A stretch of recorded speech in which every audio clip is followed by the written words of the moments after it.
Radio Mirchi 98.3 FM presents. আমি কথা বলে নিই, তারপর শুনবো। হ্যাঁ, ঠিক আছে, বেরোবো তো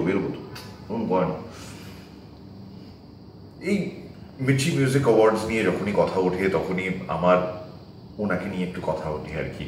5 বছর ধরে ঘর করছি ওনার সঙ্গে, এই করে না এরকম। তো এই 5 বছর ধরে ঘর করছি ওনার সঙ্গে, ওনার তো অনেক কিছু মেনে চলতে হয়।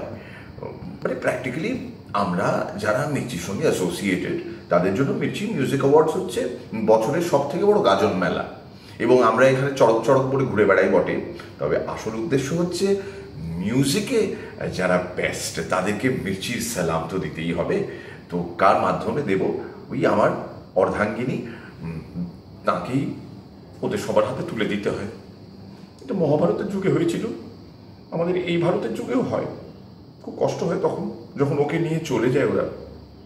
তারপর সারা রাত, সারা সপ্তাহ, সারা মাস, এই করতে করতে মাসের পর মাস, সারা বছর যখন দেখি না তাকে, আবার ফিরে ফিরে আসে অন্য কারোর হাতে যাবে বলে। বড় লোভী, কিন্তু কি করব, আমরাও ওই মায়ার বন্ধনে জড়াতে চাই না নিজেদের। যার যেটা প্রাপ্য তাকে তো সেটা দিতেই হবে। ওনার মাধ্যমেই যদি সেটা হয়, মন্দ কি?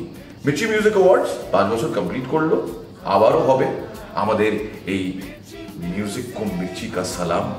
কিন্তু একটাই আক্ষেপ, এই চঞ্চলা, এই চপলা আমার কাছে থাকে না, তিরিং বিড়িং করে অন্য কারোর কাছে। কি বলছো?